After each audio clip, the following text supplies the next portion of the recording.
Now Jesus was teaching in one of the synagogues on the Sabbath. And just then there appeared a woman with a spirit that had crippled her for 18 years. She was bent over and was quite unable to stand up straight. When Jesus saw her, he called her over and said, "Woman, you are set free from your ailment." When he laid his hands on her, immediately she stood up straight and began praising God. But the leader of the synagogue, indignant because Jesus had cured on the Sabbath, kept saying to the crowd, "There are 6 days on which work ought to be done. Come on those days and be cured, and not on the Sabbath day." But the Lord answered him and said, "You hypocrites, does not each of you on the Sabbath untie his ox and his donkey in the manger and lead it away to give it water? And ought not this woman, a daughter of Abraham, whom Satan bound for 18 long years, be set free from this bondage on the Sabbath day?" When he said this, all his opponents were put to shame, and the entire crowd was rejoicing at all the wonderful things that he was doing. The Gospel of the Lord. Praise to you, O Christ.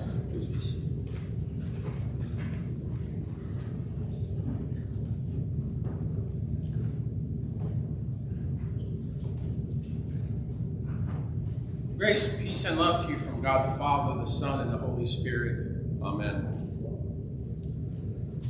The last few Sundays, our gospel has featured Jesus in teaching mode, teaching the crowds, and a lot of times Jesus would say very shocking things, stuff like, "I've not come to bring peace, but rather fire and division," which as a pastor, I have to kind of say is not real easy to preach on. But today is a different story. It's an episode from the life of Jesus, and it's kind of a softball of a sermon in comparison, served up and very easy to talk about. It begins with Jesus in the synagogue teaching, but while he's teaching, this woman appears in his sight who has been crippled for 18 years. And Luke specifies that she, in that period of time, has been bent over and unable to stand upright. Presumably, the woman is at the synagogue strictly to listen, to learn, and worship, because she is not the one that approaches Jesus with her illness for healing, but rather it's Jesus himself, in the midst of teaching, who suddenly stops what he's doing, calls the woman over, and tells her that she is set free from her ailment. And then he lays his hands on her, and for the first time in 18 years, she's able to stand up straight, and in response, she praises God. And I just want to kind of pause right there for now, because I want to talk a little bit about this woman. I want us to imagine her life. What must her life have been like? Now, admittedly, we don't know a lot about her. Luke doesn't disclose many details of her life. Was she married? Did she have kids? Was she somebody who had a lot of money or not? Luke tells us none of that.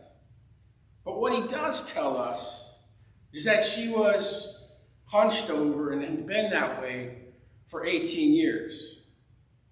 Now take a moment to imagine what that would do to someone. To have to endure being hunched over for that period of time. And think about when you're hunched over, what are you looking at most of the time? You're looking down, right? Down at the ground right in front of you. Because it's probably a strain to kind of look up and meet people in the eye, meet people's eyes. So I imagine that beyond this ailment that she had, that caused this woman to be bent over, the woman's spirit had also taken quite a beating in those 18 years. Because first off, well, she's a woman, which in that society meant she was a second-class citizen. Second, she's very obviously not a healthy woman. She has some sort of ailment that pretty much forces her to look down at the ground all the time. And she's been that way for 18 years. I further imagine that when people came around this woman, they would either stare at her or they would completely avoid being around her. Since in those days, being ill, which this woman obviously was tantamount to having been judged by God, being out of God's favor. A physical disability meant that you were somehow not right with God, and that you were unclean, and that God's blessing was withheld from you. So it wouldn't be hard for this woman to pick up on those vibes, and to pick up on the fact that her presence made people around her kind of be on edge. They avoided her and likely would rather not have her around. And I think Luke's description of her entry into the synagogue in today's gospel kind of bears that out. Luke says that she appears. So, as incognito as she probably tried to be by coming into the synagogue, her physical disability made her stand out, and Jesus saw her. She suddenly appears in Jesus' sight, clearly different than everybody else. And as Jesus notices her appearance, he calls out to her, meaning Jesus probably was at the front of the synagogue teaching. And he calls out to her. So she was probably sitting at the back of the synagogue or to the sides, or not in the front and center, where he would just say, hey, come on up. And what must have gone through this woman's mind when Jesus calls out to her? I'm almost certain that other people had also called out to this woman over the course of her life, but in the past, it would have likely been to reprimand her for appearing in public, or ridiculing her, belittling her, demeaning her, and sending her packing to her great embarrassment. So imagine what must have been going through this woman's mind in that moment when Jesus called out to her. Jesus paused in the middle of his teaching and called out to her at the very back of the synagogue. Was Jesus' intent the same as others had been in the past, to publicly humiliate her? But then after calling her, Jesus quickly follows up with rather curious news. He tells her that she's been set free from her ailment. Isn't that a curious phrase? She's set free. But I suspect that Luke is kind of helping us out here when earlier he tells us that this woman had a spirit that had crippled her for 18 years. I want to suggest to you that Jesus heals this woman not once, but twice. He does it in two moves. First, Jesus sets this woman free from this crippling spirit. One of the ways that our spirits can be crippled is by making us feel beat down and unworthy and self-conscious. That's one of the tools the devil uses so often in people's lives, by making them feel unworthy. Imagine that, a son or daughter of God being unworthy. That is the kind of lie that the devil tells us. So for a great period of this woman's life, there's a chance that this woman was told or made to feel that she was unworthy, unwanted, and uncared for her going out in public must have been a big ordeal. Having to face the prospect of being humiliated every time someone saw her or came near her. So Jesus' first order of business is to set her free from that cage. The crippling spirit is gone. She is free. She is freed by God to go out in public without fear or persecution. And once Jesus has healed the woman's spirit and put her in a healthier frame of mind, Only then does Jesus actually lay hands on her and physically heal her. So again, as I read Luke's gospel, and the healing that Jesus does in it kind of sounds like a two-step process. First, Jesus takes care of this woman's mental and emotional and spiritual dis-ease. And only once he does that, once he frees her from that, does Jesus literally straighten her body out physically. We popularly think that Luke was, the gospel writer, was a physician. So I wonder if he, in that profession, had a special appreciation for what Jesus did in today's gospel, this holistic approach to healing this woman's, not just in body, but also in mind and spirit as well. Those who've been physically ill for any period of time know that the physical aspects of being unwell are often more crippling and more debilitating than the accompanying or underlying physical afflictions. And in today's gospel, we see Jesus addressing both of those components of illness. And yet, Jesus isn't done there. There's yet another component of today's healing, and it's how this woman's illness affects the society around her. You think about it, for 18 years, the people around this woman have been able to deal with her in a certain way. In other words, this woman's illness and her crippled spirit have prompted people around her to approach her in a certain way. While some may have gone out of their way maybe to offer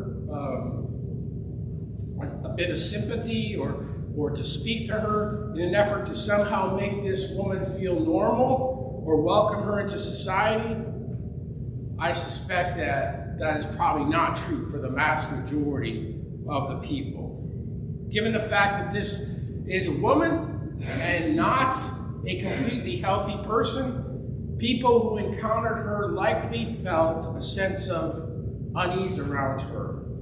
If her hunched posture had been God's judgment on her, whatever sins that her or her family had committed, as was the common belief, well, the safest thing to do would be to ignore her and avoid her. And what made it even easier to avoid this woman was that she rarely looked up. Unless she strained, her gaze was down at the ground. She was unable to meet the eyes of those around her. So no one even had to acknowledge that this woman was there. She would be too easy to ignore, which is what I suspect most people did. And then along comes Jesus. And Jesus not only upsets the apple cart, he tosses it and throws it over. We were used to ignoring and disregarding this woman in our society. She was quiet and unassuming and would come quietly into the synagogue, do her business, and then be gone. But then you, Jesus, come along and treat her like a real person. And not only that, but you heal her. You physically straighten her out. And you uncage her. You release her crippled spirit. And you do it in the middle of the synagogue. So everyone there will know, and shortly everyone in this town will know. And worse yet, Jesus, you break the rules when you do it. You do that work on the Sabbath, as the leader of the synagogue accuses Jesus. There are 6 days when you could have done this healing, but no, you chose the one day you weren't supposed to do it, and you heal her. But of course, Jesus sees right through this leader's argument. Effectively, Jesus says, that's not really the reason you're upset. It's not about the day. After all, you feed your animals and water them on this day. And yet you begrudge me healing this woman, a daughter of Abraham, on the same day. And Luke goes on to tell us that Jesus' response prompted a reaction of shame. Maybe we think, yeah, they ought to be ashamed of themselves because of how they reacted to Jesus and treated this woman. But I suspect, or at least I hope, that a part of the shame of the people in the synagogue that day might be because of how they and how we treat others around us. When we disregard those who are not like us. When we ignore those who would prefer to be ignored because their spirits are so crippled, so beaten down, that they would prefer to remain unseen because being seen is just too painful for them. So what is the message of today's gospel? I suspect it is that most of us see ourselves in that society of Jesus' day, or any given day we encounter, or maybe we avoid encountering people like this woman, who for whatever reason prefer to remain anonymous, unseen, unacknowledged, because being seen often means that they are judged and that they are criticized and they are treated as somehow less than human. We're called to ask ourselves, how do we avoid being part of the problem? How can we break this cycle of crippling spirits and instead free the spirits of those around us?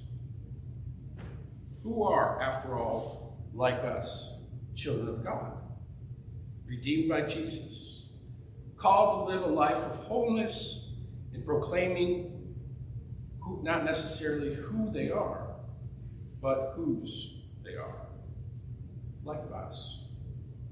It's not important who we are. What is important is whose we are. We're all God's children, and we're in it together.